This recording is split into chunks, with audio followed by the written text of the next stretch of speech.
All right, everyone. Thank you so much for joining us again on another edition of our Franchise Your Business podcast and webinar series. My name is Tom Dufour. I'm the founder and CEO of Big Sky Franchise Team. And if you're new with us or haven't been with us in a while, just as a reminder, make sure you hit subscribe on whatever channel you're tuning in on, whether that's your favorite podcast, iTunes, Spotify, or the like, or subscribe to our YouTube channel where we publish and put out great content like this regularly. So glad for you to join us here. As an opening, we have a couple guests with us today, and today we're going to be talking about fixing the franchise bottleneck. Maybe that applies to you, or maybe you're wondering what that franchise bottleneck might be. Well, you're going to have to wait at least through the intros for us to talk through that. So I'd take a minute here and introduce our guests. We have Wes Kauffman with us, and he's a systems-driven entrepreneur and operator who builds businesses that scale. He leads Concordia Holdings, which owns and operates the largest franchise groups in the Rolling Suds and FASTSIGNS network. Wes is also the founder of Sign Talent Solutions, which sources and places global designers, project managers, and sales assistants for the FASTSIGNS network of franchisees, while helping owners codify simple, effective SOPs. A data-driven builder with a bias for action, he focuses on operational excellence, talent pipelines, and durable growth. And then we have Binsi with us, and she is the managing director at Sagan, where she leads global operations, product development, and automation strategy for a rapidly scaling talent platform. With a background in executive operations and systems design, Binsi has helped hundreds of businesses streamline recruitment, optimize offshore hiring, and integrate global professionals into high-performing teams. She has architected Sagan's approach to candidate pipelines, process standardization, and community-led support for both employers and global talent. Needless to say, these folks are super talented and understanding how to grow business and find talent to help you grow that business. So with that, Wes and Binsi, I'd love just to get things started about fixing this bottleneck in talent and maybe even giving us just a little bit of your own journey through this process and how you got here. Uh, Absolutely. yeah, Yeah, go, I'll, go ahead, I'll Wes. I'll go first if that's all right. Yeah, so like you said, I have two business partners. We are franchisees in the Fast Signs network and the Rolling Suds network. And I joked with you in the prelim, Tom, that like any small business owner, we have three Fast Lines locations. One of the biggest challenges as we've grown significantly over the past 5 years is finding good people. It takes good people to make businesses grow. You know, coming out of COVID, there was a shortage of labor. Even if you look and there's still a shortage of labor, unemployment's low, it's hard to find people. And we're moving into a period, I believe, that we're going to continue to have that issue. So as we grew from, I think in 2020, we were probably around 30 employees to we're at about 250 today. Um, it's been a challenge. And I met John and Binzi in that process. And they're like, hey, have you considered global talent? And it's been a lifesaver for us. So much of a lifesaver that, we decided to kind of systemize it and start helping the Fast Science Network with the same thing. Because I'd go to convention and every franchisee, they're just like, oh man, that's the commiseration. That's the, as I joke, the big red button on everybody's chest. It's like people, finding good people. So we've been helping the Fast Science Network with that and seeing a lot of success there. But global talent for us has been a complete game changer. I think we have 30 placements right now, and we're adding multiples every week, it feels like, through Binzi and her team helping us source more high quality team members. So Wes, when you talk about having placed 30, does that mean you have 30 people currently that are working kind of remotely somewhere else around the world? Yes, yep. So we've got Philippines, Colombia, Mexico, Argentina, India, you name it. We've got them all over the place, and they've been phenomenal. I'm always blown away by the education level. This is, I think, Binzi had this for later in the podcast, but we have a young woman, Rosalba from Mexico. She's a master's degree in architecture. She's a project manager for us. She teaches architecture at university. And I think she's working on her PhD at the moment and speaks five languages because she doesn't have anything else to do in her spare time. And she's phenomenal, right? Excited to be at work, super competent. We trust her with customers, honestly. She's dealing with very high level customers, and it's awesome to have her on the team. She brings a lot of energy. So that's just one example of the type of talent we've been able to find. Yeah. Oh, that's great. That's very, very helpful, Wes. And Binzi, I'd love for you maybe just to talk a little bit about how you meet how someone like Wes comes into the Sagan system and that needs some help. Maybe someone who's new and hasn't done their first placement yet, and they're saying, "Boy, I've got these trouble spots." How do you get involved? How do you help someone like Wes or other franchisees or franchisors solve this talent challenge? Yeah. So if you are looking to, let's say, hire a global talent, one of the best options out there used to be that you work with an agency, right? And what happens with agencies is that they would charge you a percentage of the global talent's 1 year salary. And it's usually anything between 20 to 25%, even 35% for many agencies. And they simply place the global talent and that's it. But what we've seen and what I've experienced, I'm a global talent. I'm based in Dubai. And I met John about 8 years back. And I started off as an EA. And I was a very basic admin assistant. Um, if I had been just the admin assistant without any of the support and the guidance and coaching and any of that was provided, I wouldn't have become who I am right now, which is leading a huge team. So at Sagan, we've grown from like 3 team members about 2 years back to about 90 plus team members at this stage. And you cannot do that with all of the support and the extra things that you provide with these global talent with. But if you are a business owner, very busy going through your day, do you really have the time and the energy to provide them with the resources and the coaching and the training and all that? That's basically where Sagan comes in, right?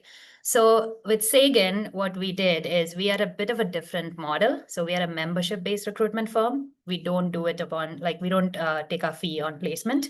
And in this membership, you get to have certain number of hires, right?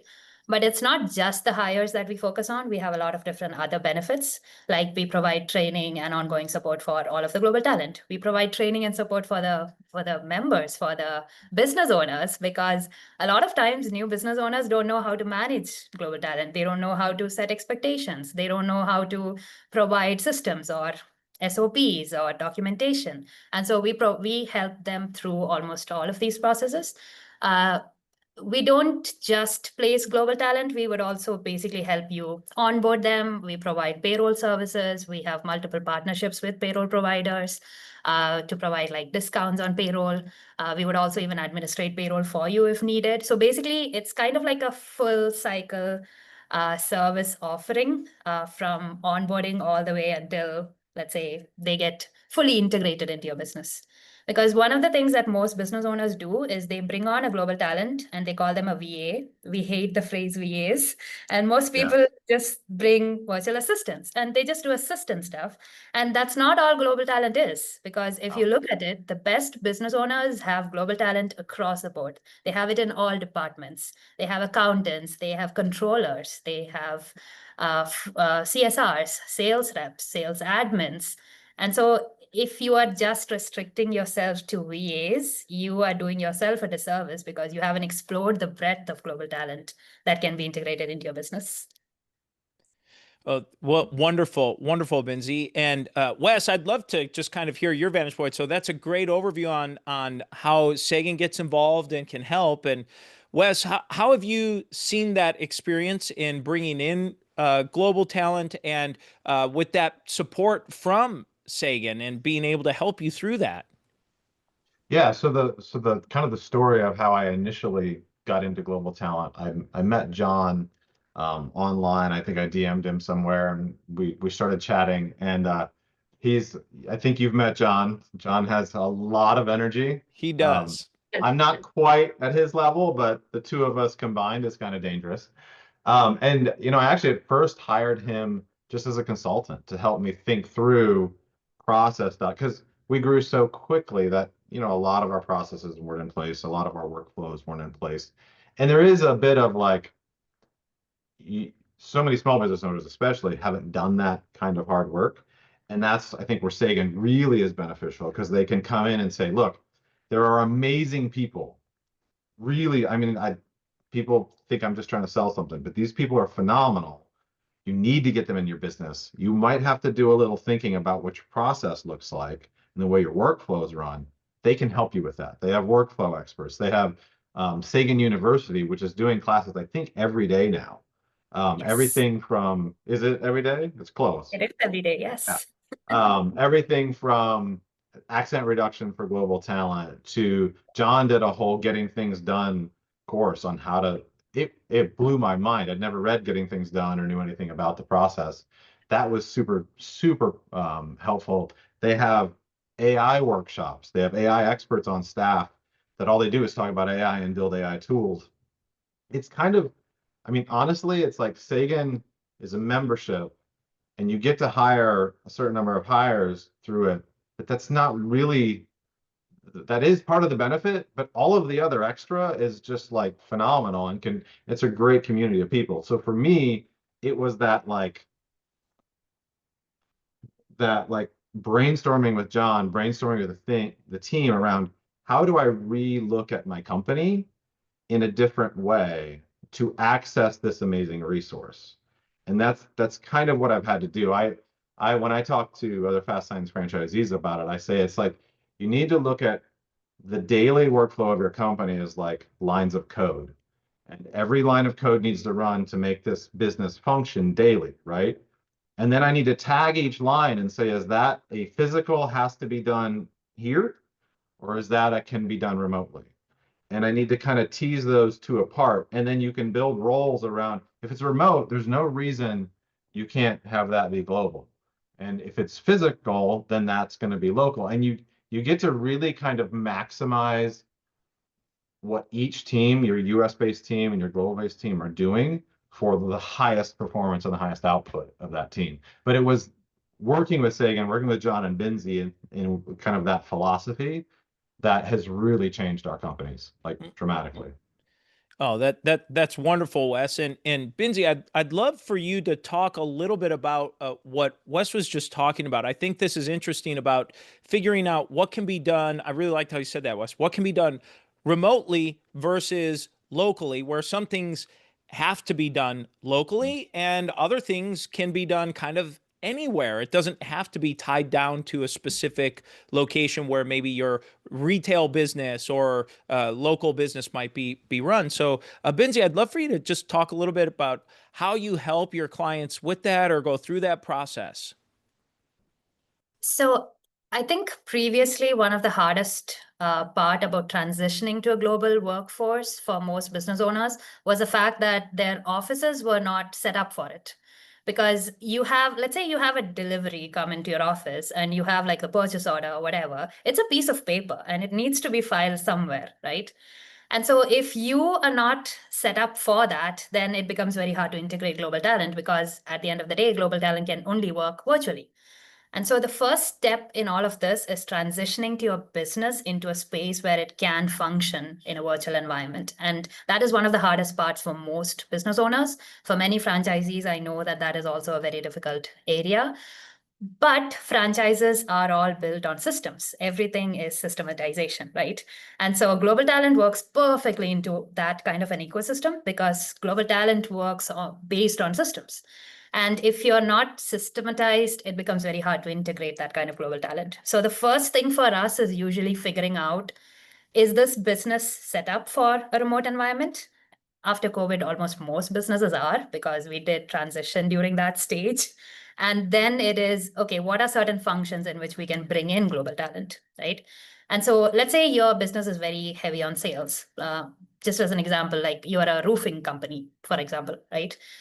Your sales folks are out there. They are always out there. They're talking to customers. They're going in to provide estimates. They're doing a lot of different things. Now, most business owners would think, okay, we cannot put in global talent in a business like this, but that's not true because global talent can come in as admin support so that your sales team can actually do the things that they're good at, not updating CRMs, not providing estimates, not writing down all these things that were captured during the meeting, which we have a lot of systems built so that that can be captured easily, such that your overseas team or global talent can actually help you with those, right? So there are different aspects inside the business which can be done remotely, and you just need to figure out what it is. So let's say you have a CFO in the company that is like very busy throughout the day. Can you add in certain folks like an accountant, maybe someone who does AP, payroll, someone who does just AP and AR, things like that, basic accountants, junior accountants. There's a whole set of like financial team members that can be global to support your one or two in-office accountant folks, right? Because at the end of the day, most of these in-office folks could be a little bit more expensive than your global team. And your global team, like you might not have enough, you might not be able to staff enough local team members when you really look at it. But in terms of global team, you can have like unlimited folks even, because it's so cost effective. Right, Wes, what do you think of that? Oh yeah, absolutely. Yeah, I mean it's two things. Like the cost savings is obviously very attractive to a lot of people, but it's also just like finding good people. One example was a friend of mine who's a franchisee had an ad out for an installer for signs, right? And that's obviously very important when I talk about local. Look, an install's got to be done locally. Um, couldn't get it, like zero applicants. So he had hired two global. He hired an inside salesperson and he hired an assistant and a designer. Took the cost savings from them, increased the wage for the installer, and instantly had 5 to 10 great candidates. So it's like the cost savings, yes, it is, but it lets you also access, you can fix your local bottleneck in some ways with talent if you can just pay a little, right? Like pay enough, you'll find good people. You always will. So that's kind of the way I look at it. Yeah, it solves a lot of problems. Yeah, thank you. One thing I was thinking about, Binsi, when you were describing fixing systems and helping your customers go through that, and Wes, you mentioned this too, how if you don't have these kind of systems sorted out, this global talent you bring in can help you figure it out. And it got me thinking about someone that might end up listening to this and say, well, I'm not Wes. I don't have an empire of franchises, and maybe I own one franchise or I own two franchises, and now I've been the owner, operator. I'm kind of getting this going, but I've got my feet under me now, and I'm ready to start offloading some of my duties. How might you support someone in that capacity? Yeah, I mean, I think it's initially like what I like to do is talk about the mindset. And when you kind of understand that, like, okay, this is the mindset we need to have, just start, right? And don't worry about making sure they're completely busy 40 plus hours a week to start, right? Start practice, putting into practice, even if it's like, say, for you, having, even if you want to start with an assistant, start simple, right? Don't start with super high level. Get kind of that muscle of exercise of like, hey, I could make this remote. And then I can put this in a documentation and I can teach them how to do it. I just hired, we have a couple other companies and I hired a bookkeeper to help me with that. I was still doing all the bookkeeping and it was like 4 different entities. It wasn't hard. It took me an hour a day, whatever, but I'm like, I don't need to be doing this. I hired Edison. He's from the Philippines. He's phenomenal. He works just with me. We just met once a day. He's already a bookkeeper. He's probably more talented than me at QuickBooks. And once a day for an hour, we'd meet and I'd teach him something. And then he'd do that. And then we did that for a month. And now he's just, everything's up to date and balanced and on time every day, all the time. So I think it's just that don't put so much pressure on yourself to make it perfect right away. If you have the right understanding and the right mindset and you're willing to just continue to kind of one piece at a time, you can make a lot of, one task a day is 365 a year. That's a lot of tasks. Oh, that's very well said, Wes. And Binsi, from your perspective, are there maybe some best practices or things you recommend kind of going in for someone with that first hire that's kind of just getting into this? Most business owners start with a first hire as being their executive assistant or a chief of staff or some form of those. And I believe that is actually the hardest hire because an executive assistant's role is not really defined. You would have to be very good at delegating to make your executive assistant really useful, right? My recommendation is always start with something that is an established process.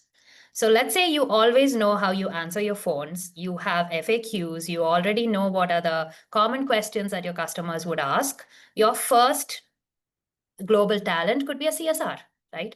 Just to handle all the customer service inquiries. That's all you need, somebody to just answer your phone throughout the day, right? That'll be a very easy to transition role for you, right?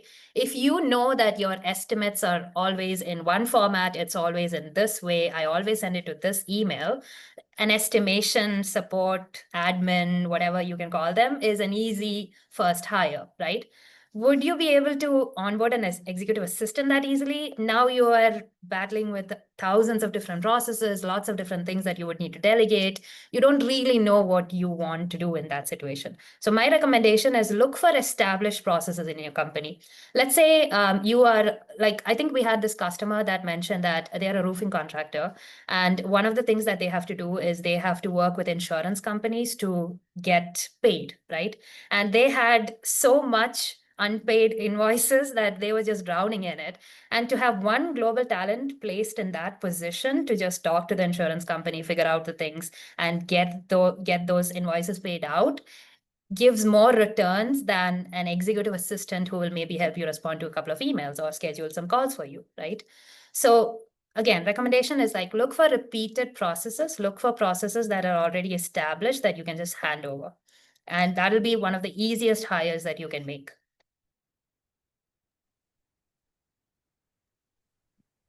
That's very good. Sorry, couldn't get my mic off mute there for a moment. That's very, very helpful. And Wes, one of the things I was thinking in listening to Binsi, so we talked about maybe a single unit operator, a single franchisee. Maybe they're within their first 2 years of operation, they're maybe looking for that first real support type role to come in and help them. But then I think about you as a seasoned multi-unit operator with lots of operations and businesses operating at the same time. I guess when you look to bring in the support, how did you kind of go through that process to say, where do I start? Or is there any particular area or pain point that you began with? Yeah, so I mean, for the signage business, I mean, kind of the initial kind of easy one for our business is graphic designers, right? It's a very known skill set. It's a known education. Signage is a little different, so it was a little bit challenging. It's not, I won't get into the nuance, but it's different from print to signage, but it's still a fairly known thing. So that was the easiest thing that we did, right? We start there. And then we worked into, we had kind of went through this process where when I talk about, um, operations and what can be remote or whatever, of leaning out our sales process and creating new roles. One of those roles was project management, customer service sort of roles. And so we started hiring there. And in our industry, signage is very construction based, right? There's a lot of construction. So we hired architects, we hired civil engineers, people that honestly I would never be able to afford in the US. Like I just couldn't, not for the type of role. So we're able to access really high level talent to do that project management work and come in and hit the ground running because they're like, oh yeah, we understand. We can read construction drawings. We know how a project is supposed to go. We have certifications for all that. So those were the two roles we primarily started with. Um, and then we've moved off. We have multiple people in accounting. We have multiple people in customer service and invoicing, just submitting invoices to vendors because of, vendors, that sort of thing. So I always say I wish I'd have known about global talent earlier because I would have just started with a global talent first kind of perspective. Like, is it remote? We're going to do it over here. Is it local? We're going to do it here. If I had started with that, I'd have 60, 80, 100 global contractors at the moment, not 30, because we would have probably bifurcated our business even more. But no complaints. It's been fantastic for us.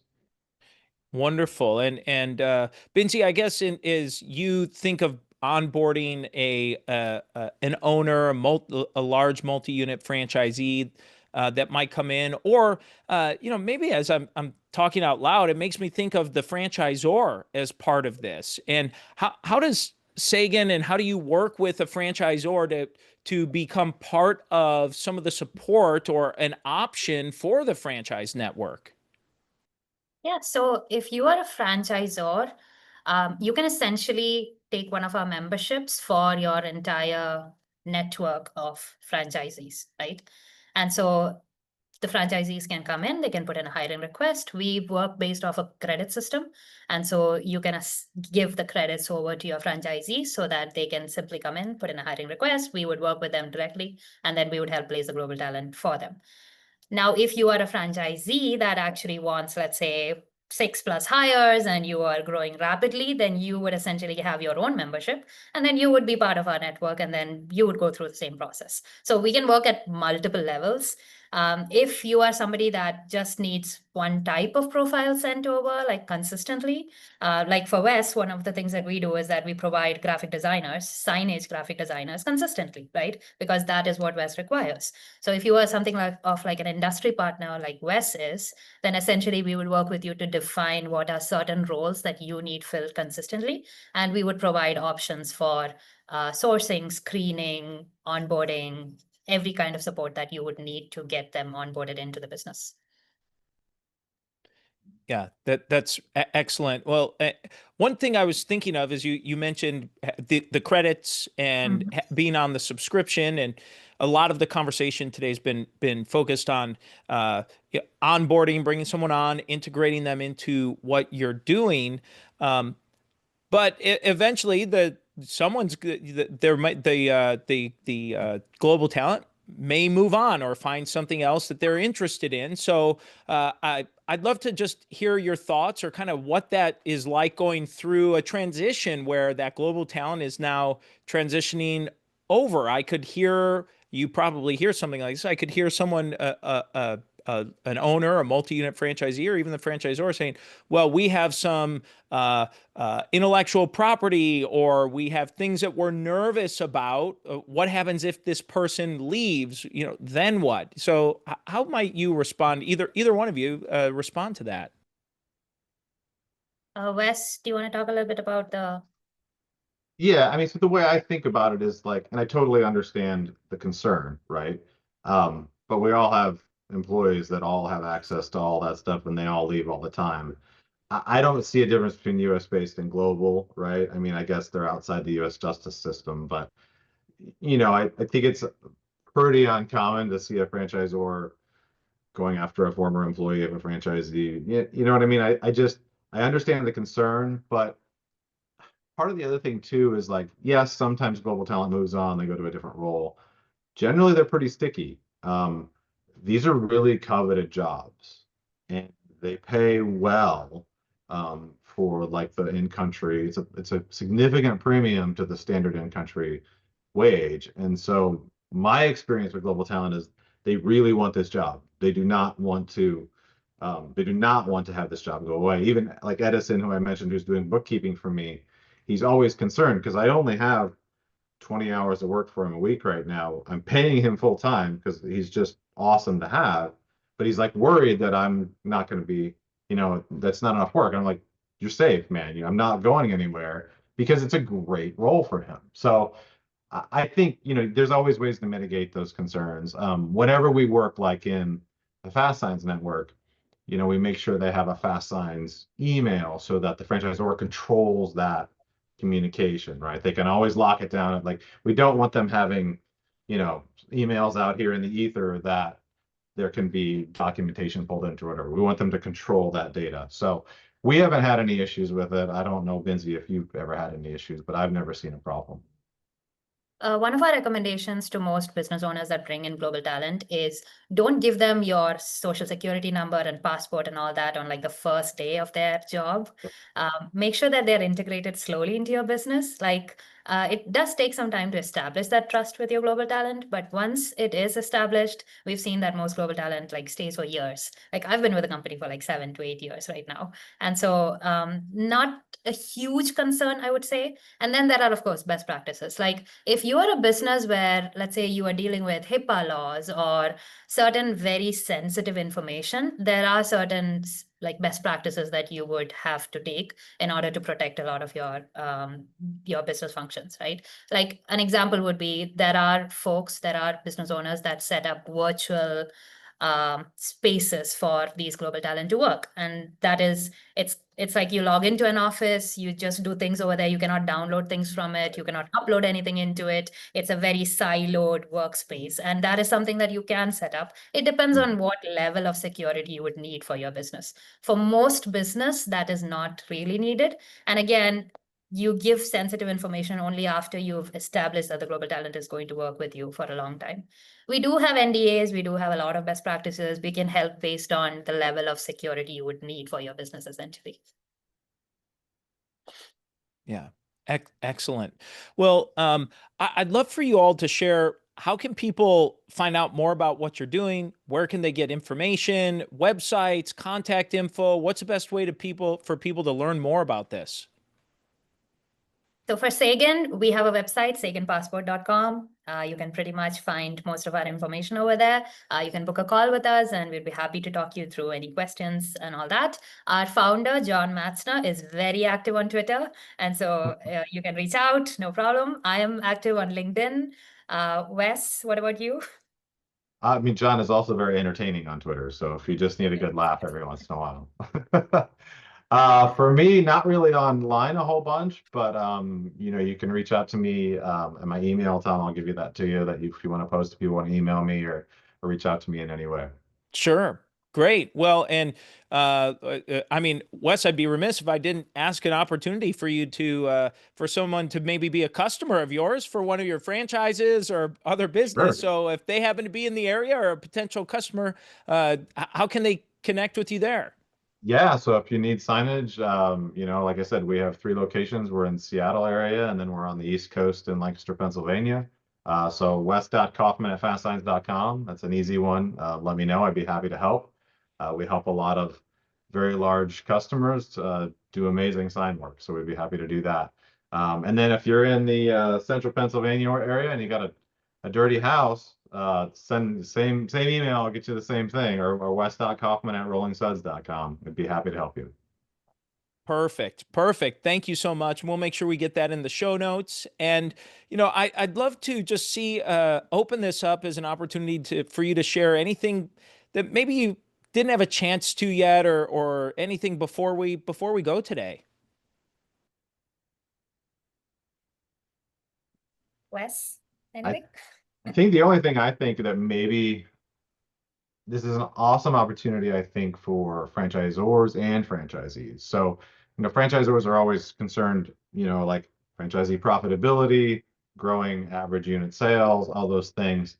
To me, lower cost, high quality people helps with the profitability, and honestly, capacity, being able to get the work done efficiently, not leaving leads sit, that grows the top line too. So I would say that's where I think we can really help Z's. And then on the Zor side, franchisors have a lot of support systems, and they got a big burden to serve their networks. And this is an amazing tool that I think franchisors should really consider to leverage to really open up capacity to serve their networks by leveraging global talent. And how about for you, Binsi? I would say when it comes to hiring, a lot of people over-index on the resumes, on how the candidate presents themselves and all that. One of the core philosophies we have at Sagan is that we're always on attribute-based hiring. We always think about smart, hungry, coachable. That's like 3 attributes we are always set on. And if you have those 3 attributes, then basically you bring them into your business and you can teach them anything, right? And so one of my, I would say, parting advice would be look for people that can grow into different roles within your business. You don't really need to look at the resume and just like fixate on that one part.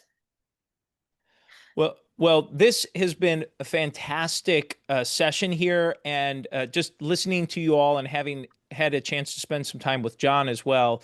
It really, for someone that, to me, my interpretation is for someone that maybe has not experienced or attempted to bring in global talent, it's at least something they need to consider and explore and take a look and see how that might be able to help support what they're doing, especially as, was it Thomas Friedman's book, The World is Flat? That book's probably, what, 20 or 25 years old at this Right. point. And the world is increasingly more flat. And so I think that this is a great example of how that's happening and how you're able to blend both worlds. It's not saying eliminate one over this local versus not. It's figuring out a way that they can coexist together. Agreed. Yeah. So great. Yes. Well, great. Well, thank you all so much for being here. Thank you all for tuning into our show. And we look forward to having more great episodes. My name's Tom with Big Sky Franchise Team. Appreciate you. Make sure you subscribe before you go, and we'll see you back for the next show.